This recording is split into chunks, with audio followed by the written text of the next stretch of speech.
Agar siz ham farzandlaringiz oq yog' qo'shilgan bo'g'irsoqqa yeyishmasa, aynan shu retseptdan foydalaning. Suv va eritilgan margarinni hajmi bir xil solinadi. Choy qoshiqda tuz, 2 osh qoshiq shakar, chimdim droji. Hammasini aralashtiramiz. Un solib, yumshoqqina xamir qoramiz. Xamirga ishlov berib, birozga tingani selofanga o'rab qo'yamiz. Tinogan xamirimizni o'qluv yordamida qalin qilib, bir tekis qilib ochib olamiz.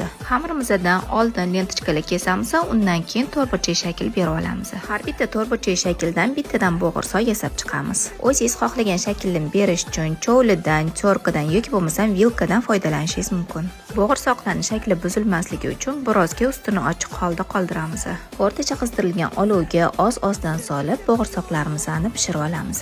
Umuman yog'ni shim bo'lmaydigan, usti qarsildoq, ichi yumshoq bo'g'irsoqlarimiz tayyor bo'ldi. Arafa oshlarni ustiga qo'yishga, hayit dasturxonni bezatishga endi sizda zo'r retsept bor. Bolajonlarimizni tutgan ro'zalarni rag'batlantirish uchun ularni yaxshi ko'rgan narsalarni esdan chiqarmaymiz. Oilaviy sevimli Svetlogoriya morojniylarni Food Market do'konidan xarid qildim. Farzandlaringizni xursand qiling. Retseptni bo'lsa oq yog' qo'shilgan taomlarni yemaydigan yaqiningizga jo'natib qo'ying.